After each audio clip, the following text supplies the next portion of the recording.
నమస్తే ఫ్రెండ్స్. భారతీయ జనతా పార్టీకి దక్షిణ భారతదేశంలో ఒక బఫూన్ కావాలి.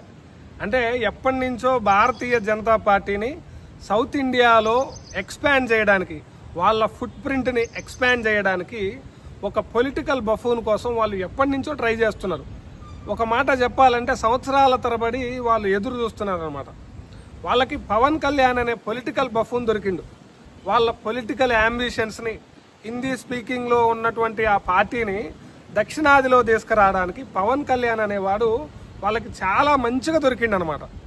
పవన్ కళ్యాణ్ బీజేపీతో పొత్తు పెట్టుకొని ఆంధ్రప్రదేశ్లో చంద్రబాబు నాయుడు ప్రభుత్వం స్టార్ట్ అయిన కాడి నుంచి చూసుకుంటే ఏదో ఒక రకంగా హిందీ గురించి కావచ్చు, తర్వాత దక్షిణాది ఉత్తరాది గురించి ఆయన మాట్లాడడం కావచ్చు, తిరుపతి లడ్డు గురించి మాట్లాడడం కావచ్చు, తర్వాత బెజవాడ కనకదుర్గమ్మ గురించి మాట్లాడడం కావచ్చు, ఇట్లా రకరకాల అంశాల మీద ఆయన ఏదో ఒక పొలిటికల్ కాంట్రవర్షియల్ స్టేట్మెంట్స్ ఇస్తూ నేషనల్ మీడియాలో అటు స్థానిక మీడియాలో మంచి అటెన్షన్ తీసుకుంటున్నాడు.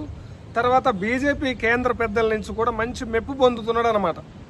రీసెంట్గా ఒక మీటింగ్లో ఆయన మాట్లాడుకుంటే ఏమన్నాడంటే, తెలుగు అనేది తల్లి లాంటిది అయితే హిందీ అనేది పెద్దమ్మ లాంటిదంట, హిందీ పెద్దమ్మ లాంటిది అని చెప్తున్నాడు. బాగానే పవన్ కళ్యాణ్ దక్షిణ భారతదేశంలో ఒక ప్రమాదకరమైన రాజకీయ వాతావరణాన్ని సృష్టిస్తున్నాడు.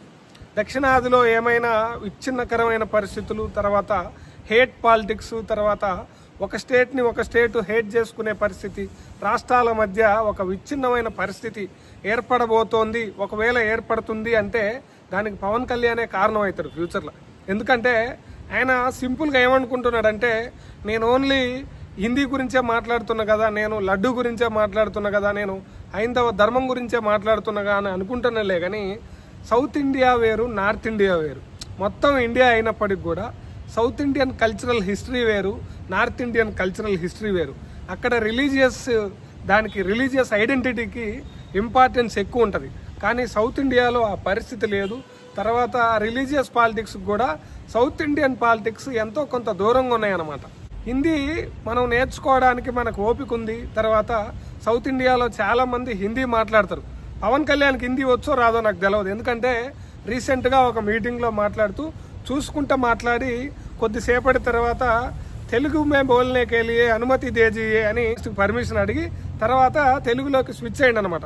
సరే, ఆయనకి హిందీ రాదులే కానీ సౌత్లో ఉన్న వాళ్ళందరినీ కూడా హిందీ నేర్చుకోమంటాడు, హిందీ పెద్దమ్మంటాడు అనమాట. నేషనల్ ఎడ్యుకేషన్ పాలసీలో 3 లాంగ్వేజ్ పాలసీ ఉంది, మల్టీలింగ్వలిజం డెవలప్ అయిద్దని ఆయన అంటాడు అనమాట. 3 లాంగ్వేజ్ పాలసీ నార్త్ ఇండియాలో ఎట్లా అమలవుతుందో, సౌత్ ఇండియాలో ఎట్లా అమలవుతుందో పవన్ కళ్యాణ్ కొంచెం ఎక్కడన్నా వేదికల మీద మాట్లాడేటప్పుడు కాసేపు పక్కనున్న ఎవరైనా సలహాదారుల ద్వారాగా కొంచెం చదువుకొని వేదికెక్కి మాట్లాడితే బాగుండు. షౌట్ చేసుకుంటా, స్క్రీమింగ్ చేసుకుంటా, పిచ్చి కుక్కలాగా వరలడం కాదు. సబ్జెక్టు కొంచెం చదువుకొని వేదికెక్కితే బాగుంటుంది. దక్షిణాదిలో ఏం జరుగుతుందంటే మెయిన్గా 3 లాంగ్వేజ్ పాలసీ ఆస్పెక్ట్లో ఇప్పుడు రీజనల్ లాంగ్వేజ్ ఫస్ట్ లాంగ్వేజ్ ఉంటుంది, తర్వాత సెకండ్ లాంగ్వేజ్ ఇంగ్లీష్ ఉంటుంది, థర్డ్ లాంగ్వేజ్ ఆప్షనల్ లాంగ్వేజ్ ఉంటుంది అనమాట. అంటే మనకి నచ్చిన భాషని సెలెక్ట్ చేసుకోవచ్చు. 1968 ఎడ్యుకేషన్ పాలసీలో ఈ 3 లాంగ్వేజ్ పాలసీని మొట్టమొదటిసారిగా ప్రతిపాదించడం జరిగింది. అప్పుడే తమిళనాడు చాలా తీవ్రంగా వ్యతిరేకించి మాకు హిందీ అనేది అవసరం లేదు, లింక్ లాంగ్వేజ్గా ఇంగ్లీష్ ఉంది కాబట్టి మేము 2 లాంగ్వేజ్ పాలసీనే ఇంప్లిమెంట్ చేస్తామని చెప్తున్నారు అనమాట. ఎక్సెప్ట్ తమిళనాడు, సౌత్ ఇండియాలో మిగతా రాష్ట్రాలన్నీ కూడా 3 లాంగ్వేజ్ పాలసీనే అమలు చేస్తున్నాయి అనమాట. 3 లాంగ్వేజ్ పాలసీ అంటే ఏంది? ఇప్పుడు ఆంధ్రప్రదేశ్ కానీ తెలంగాణ కానీ తీసుకుంటే తెలంగాణలో ఫస్ట్ లాంగ్వేజ్ తెలుగు ఉంటుంది, సెకండ్ లాంగ్వేజ్ ఇంగ్లీష్ ఉంటుంది, థర్డ్ లాంగ్వేజ్ హిందీ ఉంటుంది అనమాట. బీహార్ కానీ తర్వాత ఉత్తరప్రదేశ్ కానీ వెళ్తే అక్కడ first language regional language Hindi ఉంటే, సెకండ్ లాంగ్వేజ్ ఇంగ్లీష్ ఉంటే, థర్డ్ లాంగ్వేజ్ రేర్గా సాంస్క్రిట్ కానీ ఉర్దూ కానీ ఉంటుంది అనమాట. మరి సౌత్ ఇండియన్ లాంగ్వేజ్లు వాళ్ళు నేర్చుకోనప్పుడు, వాళ్ళకి ఆసక్తి లేనప్పుడు, వాళ్ళకి ఇంట్రెస్ట్ లేనప్పుడు, ఇంగ్లీష్లో మాట్లాడే వాళ్ళు ఈ దేశంలో సేమ్గా ఫీల్ అవుతారని కేంద్ర మంత్రి మాట్లాడుతున్నప్పుడు, సౌత్ ఇండియన్ లాంగ్వేజ్లు వాళ్ళు నేర్చుకోనప్పుడు హిందీ దక్షిణాది ప్రజలు నేర్చుకోవాలని అనుకోవడం ఎంతవరకు కరెక్ట్? ఇదే పవన్ కళ్యాణ్ గతంలో ఉత్తరాది ఆధిపత్యం మీరు చెలాయించడానికి అవకాశం లేదని చెప్తున్నాడు అనమాట. 3 లాంగ్వేజ్ పాలసీ మీద మాట్లాడే ఈ మునగాడు అమిత్ షా కావచ్చు, జేపీ నడ్డా కావచ్చు, ఇంకెవరైనా కేంద్ర మంత్రులు, బీజేపీలో ఉన్నటువంటి కేంద్ర మంత్రుల పిల్లలు ఎక్కడ చదువుతున్నారు? వాళ్ళు ఇంగ్లీష్ మీడియం కాలేజీలలో చదువుతున్నారు, విదేశాలలో ఇంగ్లీష్ మీడియం కాలేజీలలో చదువుతున్నారు. వాళ్ళ దగ్గరికి పోయి ఇంగ్లీష్ మీడియం ఎందుకు చదవాలి మీ పిల్లలు, మాతృభాషలో హిందీలో చదువుకోమను, దేశ భాషలు మల్టీలింగ్వలిజం అనేది ఇంపార్టెంట్ అని వీళ్ళకి చెప్పే దమ్ముందా? పొత్తులో ఉన్న ప్రభుత్వమే కదా, పోయి చెప్పి ఢిల్లీ పోయి చెప్పే దమ్ముందా? ఆ దమ్ము లేదు. వాడు అక్కడ ఢిల్లీలో ఏమి రాసిస్తే మనం వచ్చి ఆంధ్రప్రదేశ్లో కావచ్చు, తమిళనాడు పోయి కావచ్చు, సొల్లుగా మనం వాగాలన్నమాట. మనకి ఏం తెలియదు అనమాట. నేషనల్ ఇంటిగ్రిటీ అంటే ఏంది? నేషనల్ ఇంటిగ్రిటీ అంటే హిందీ మాట్లాడదామా? నేషనల్ ఇంటిగ్రిటీ అంటే 22 రాజ్యాంగ భాషల్ని గౌరవించడమే నేషనల్ ఇంటిగ్రిటీ.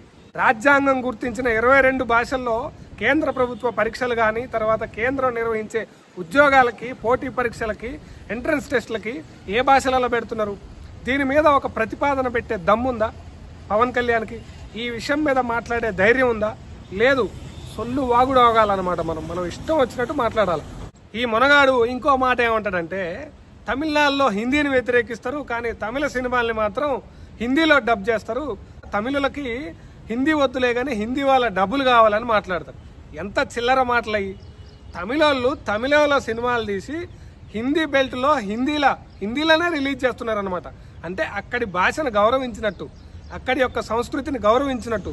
తమిళ్లో తీసి మీరు తమిళలే చూడండి రా అని నార్త్ ఇండియా వాళ్ళకి తమిళనాడు వాళ్ళు చెప్తున్నారా? సిగ్గుండాలి కదా పవన్ కళ్యాణ్కి మాట్లాడితే. ఏం మాట్లాడతాడు అంటే కొంచెం కూడా అంటే బేసిక్గా సబ్జెక్టు చదువుకొని వచ్చి, కనీసం చాలామంది లీడర్లు ఈ దేశంలో చాలామంది పెద్ద పెద్ద పొలిటికల్ లీడర్లు అంతా కూడా చదువుకొని వచ్చి వేదిక ఎక్కుతారు అనమాట. మన సవాసం ఎలాంటిది? చదువు సంధి రాకుండా తంబాకు నవ్వులుతారు బీజేపీ లీడర్లు అంతా కూడా. ఒక్కనికి అక్షరం మొక్క రాదు. మత రాజకీయాలు చేసుకుంటా అంటే ముస్లిమ్స్ని దాడి చేయాలి, క్రిస్టియన్స్ని దాడి చేయాలి, దళితులు దాడి చేయాలి, దేశంలో ఉన్న మెజారిటీ ప్రజల్ని రెచ్చగొట్టి రాజకీయ పబ్బం నేర్చుకోవాలి. ఇప్పుడు కాలేజీ మధ్యలో ఎగ్గొట్టినోనికి చదువు ఎట్టొస్తుంది? పవన్ కళ్యాణ్ కాలేజీలో మధ్యలో ఎగ్గొట్టిండు, పవన్ కళ్యాణ్కి చదువు ఎట్టొస్తుంది? పవన్ కళ్యాణ్కి 3 లాంగ్వేజ్ పాలసీ అంటే ఎట్లా తెలుస్తుంది? తర్వాత నేషనల్ ఇంటిగ్రిటీ అంటే మీనింగ్ తెలుసా? నేషనల్ ఇంటిగ్రిటీ అంటే 22 భాషలు, ఈ దేశంలో రాజ్యాంగం ప్రకారం గుర్తించిన 22 భాషల్ని గౌరవించడం, డిఫరెంట్ మతాల్ని గౌరవించడం, డిఫరెంట్ బిలీఫ్స్ని రెస్పెక్ట్ చేయడం. Do you know Pawan Kalyan what is national integrity? Hindi రాకముందే హిందీ గురించి మాట్లాడతాడు. ఈయన మాత్రం సూస్ అవుతాడు, అందరిని హిందీ నేర్చుకోమంటాడు, హిందీ మాట్లాడమంటాడు, హిందీ రుద్దట్లేదంటాడు. హిందీ రుద్దట్లేదని మాట్లాడతారు. నార్త్ ఇండియాలో 3 లాంగ్వేజ్ పాలసీని పర్ఫెక్ట్గా ఎందుకు ఇంప్లిమెంట్ చేయట్లేదో అడగట్లేదు అనమాట. అంటే తెలివి, అంటే మనం మాట్లాడేది తెలివి. కేంద్ర ప్రభుత్వం ఎప్పుడు నా వెనకనే ఉంటుంది, నరేంద్ర మోడీ వచ్చి నన్ను కాపాడుతాడని అనుకుంటున్నారులే. కానీ ఒకవేళ ప్లస్లు మైనస్లు ఈక్వేషన్స్ అన్ని చేంజ్ అయ్యి కేంద్రంలో కనుక బీజేపీ ప్రభుత్వం మళ్ళీ గెలవకపోతే పవన్ కళ్యాణ్ పరిస్థితి ఏంది? చంద్రబాబు నాయుడుతో ఏదో ఒక రకంగా డిఫరెన్స్ వస్తే వీళ్ళ నుంచి ఎల్లగొడితే అక్కడికి పోయి కేంద్ర మంత్రి అయిదామని కలలు కంటున్నాడు అనమాట. మీ అన్న కూడా కేంద్ర మంత్రి అయ్యి మీ ప్రజాస్వామ్య పార్టీని, ప్రజారాజ్యం పార్టీని ఎట్లా కాంగ్రెస్లో కలిపిండో చరిత్ర అందరికీ తెలుసు అనమాట. ఈయన పార్టీని తీసుకుపోయి బీజేపీలో కలిపే వ్యవహారం ఇదంతా కూడా. ఈ పార్టీని ముందలకు తీసుకుపోయి పార్టీని అభివృద్ధి చేసి అధికారంలోకి వచ్చి ప్రజలకు ఏదో చేద్దామన్న ఆరాటం అనేది పవన్ కళ్యాణ్లో 1% కూడా కనపట్లేదు. ఇంకోటి ఏంటంటే he is zero concern about the Andhra Pradesh progress. ఒక్క స్టేట్మెంట్లో ఎప్పుడైనా ఆంధ్రప్రదేశ్ అభివృద్ధి గురించి కావచ్చు, ఆంధ్రప్రదేశ్లో ఉద్యోగాల గురించి కావచ్చు, ఇండస్ట్రీస్ గురించి కావచ్చు, అన్ఎంప్లాయ్మెంట్ గురించి కానీ ఎక్కడైనా మీరు చూసుంటే రాసి పెట్టుకోండి. ఒక్క మాట కూడా మాట్లాడు. He's zero concern. He's only concern about his political gains, political advantages.